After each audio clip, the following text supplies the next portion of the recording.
Hello everybody, this is Greg29407 back with another episode of Astroneer. Today I'm going to do an episode on how to go ahead and dig out roads and tunnels really quickly so you can kind of take command of your environment and make it your own rather than just kind of exploring and hoping that you don't die. You can actually control everything and be in charge and turn into the world you want it to be. So what I've got behind here is my Large Rover, and I've got it set up for one of my options I've got here, which is for digging. I'm not using one of my extra trailers on the back this time. This is really a compact version, and this is what I'm going to be using when I want to dig my roads. What you see here is one of the roads I first created when I first started doing this particular playthrough. I did it early on in the game, and of course I used just my little terrain indicator, and I smoothed this thing out. It took a long time. For this particular road, I had to go to, there was some missions in Visania where you have to find some materials and out in the woods somewhere, and this is the route I used. Since I've done that, I have now have this road that goes all the way around the world. This goes north to south. It goes down to the South Pole, to the backside, up to the North Pole, and comes back around. So I also laid my rail line, so I traversed the entire planet, which is really cool. And I really enjoyed that, but it took forever. And only 2 of those segments I was able to use my terrain manipulator. The problem was that once you get to certain parts of any planet, especially in this particular planet, this one in Atrox, the land becomes so difficult to dig on that you can do it, but it just takes forever. So I went to my Large Rover, and this can cut through everything really quickly. And this is what I'm going to demonstrate today. If you need to do a lot of digging or a lot of designing really quickly, this is the way to go. What I've got here is just the Large Rover with my seat. I also have one of my RTGs. On the front, I have the Drill Strength 3 for actually excavating. I've got a paver for creating paving. And then I've got 4 of these medium fluid and soil canisters for collecting dirt. I've got 4 of those. 2 of these are full already, and then 2 of those are empty. I want to go ahead and collect.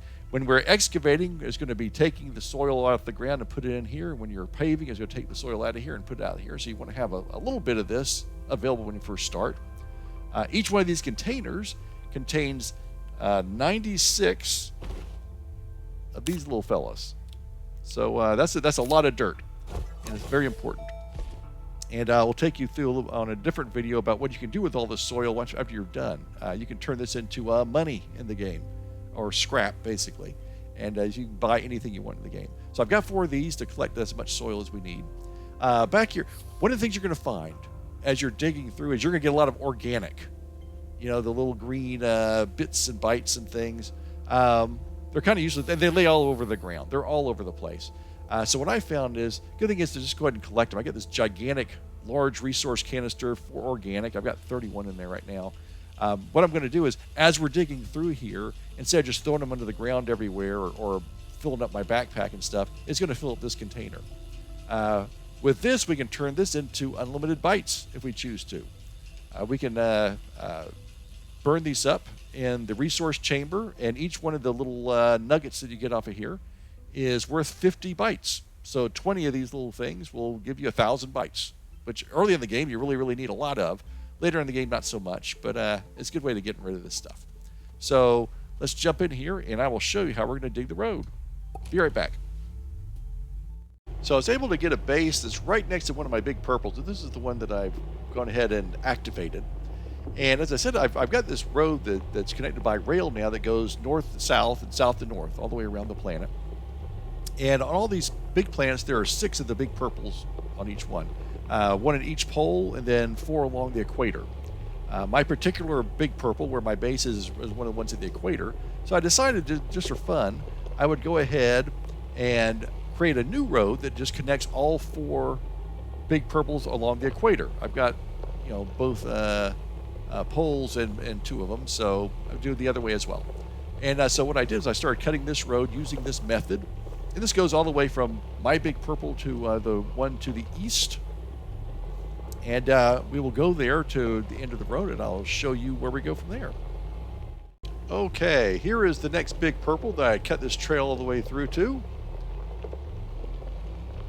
Again, we're still on the planet's equator, and this is where the end of the path is. Now, notice that you see a beacon over here. If I use my compass, you see there's this yellow beacon. The next, and then there's another a purple beacon as well farther up. I'm going east to west, so that way is north, that way is south. So I'm actually headed west in this direction, so I'm going east to west. So the next big purple is going to be in that direction, this way over here.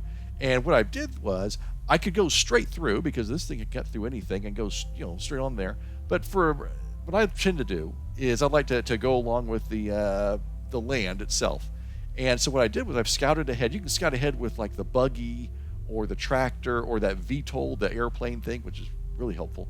And what I found is we got this giant mountain up here, and the best path to get to the west from here is to go towards this yellow beacon along the side of this mountain, and then I'm going to cut to the right around the back of the mountain to the next beacon, this purple one, and then straight on from there because the ground is in pretty rough shape. So that's the way I'm going to go. So the way that we do this is, I'm going to turn this part off. So you can see this big circle. We've had this because we're sitting down with, we got the paver here and we have our excavator here. Now the way you turn these on is I'm going to hit the C button to turn on the paver and the V button to turn on the excavator because they're in the CV, that particular order. What I found is if you turn on just the V, you can dig up anything you want. You just can't pave anything. If you turn on just the C by itself, it doesn't seem to do anything. So in order to pave, you got to have both of them on. I'm not quite sure why that is, but that's the way it is. So now what you also notice is this thing right in the middle, and it's like a little gauge, and there's a white line and then this red line. And this is very tricky. When you first start doing this, you're going to make a bunch of mistakes. If you have the red on top of the white, that means you're going flat. Okay, now if you start to go like this, that means you're going to be going down. It's going to start digging into the ground, which is how you do tunnels. You want to dig in the ground, you're going to go down like this. If you go up like this, then you're starting to go up. So you can go up in the air, and you can make, you can use all your soil and make an elevated, freeway overpass if you want, and circle the entire plant that way, and do like some on ramps and off ramps. That'd be kind of cool, actually. But now this is even, but we're actually kind of headed upward. So this is even based on the direction we're in right now. So we're kind of headed in an upward direction. So if we want to go flat where we are now, we go like this. If we want to go more of a, even out, so we're not headed upwards, we would head a little bit down. It's really tricky. It's a pain in the neck. So what I'm going to do is I'm going to go this. I want to stay kind of with the ground level. So I'm going to turn on the C button and the V button, and there we go.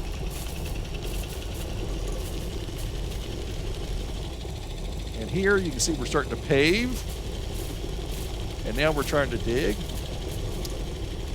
Oh yeah, so I started this with 2 full soil containers and 2 empty ones, and on the back I've got my my organic thing, and it had 31 in it. So I want to see at the end what I end up with. So here's my beacon. I'm cutting towards that along the side of this hill. I'm going to go up a little bit more.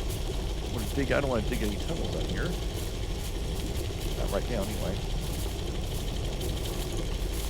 Can I destroy this thing? Yeah. Okay, so there's my beacon. Now the next beacon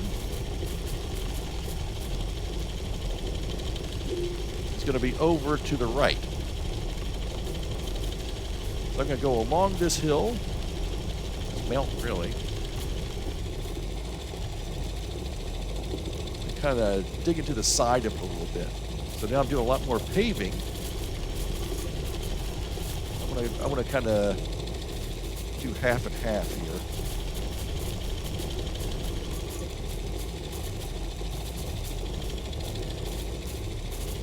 Now when you're digging tunnels underground, you do the same thing. You want to go kind of slow because you don't know what you're going to run into. I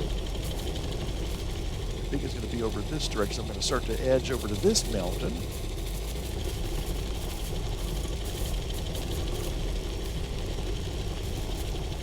Go down a little bit more.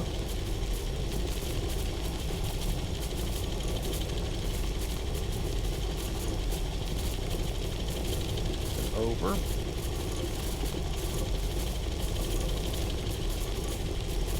And up a little bit, up, up, up. So anyway, I'm going to keep doing this, and I will be back with you in just a minute. Okay, I have just cut to the next big purple, and this ties in with my other line that goes all that my north-south line. So this was pretty easy digging. Let's see what I ended up with.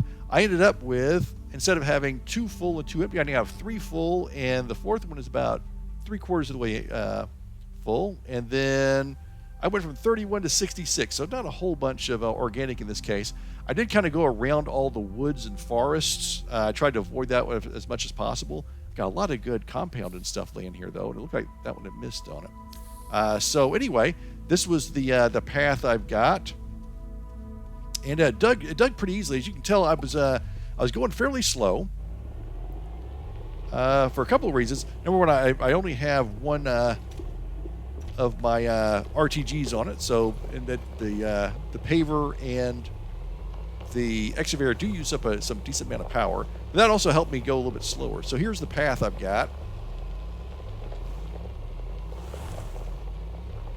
And most of this was in canyons and stuff rather than, I wanted to avoid the forest as much as possible because going through all those trees and everything else was pretty rough. But I tried to stay fairly close to the surface and be kind of a flat plane as much as possible.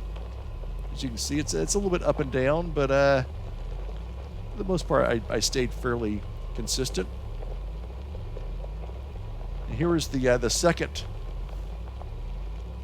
of the beacons that I had set for myself, the purple one.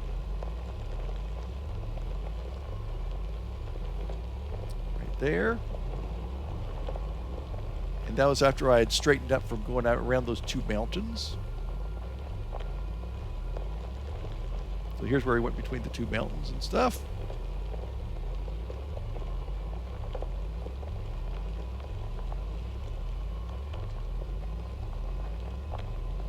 And then finally to the yellow beacon right here, and then back to the other big purple, which is right around the corner there. So that was the path I cut. Again, it took, looked like about 1 day on Visania, which is probably about 2 or 3 minutes. It wasn't very long at all.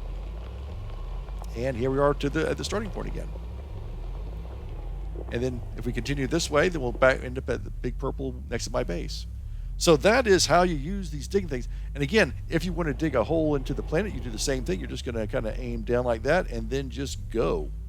And you always want to use your paver too, because you're going to find, you're going to cut through the ground and find big canyons and stuff, and just go from there. So I hope this helps. Until next time, this is Greg 29407 saying aloha, and we will see you next time.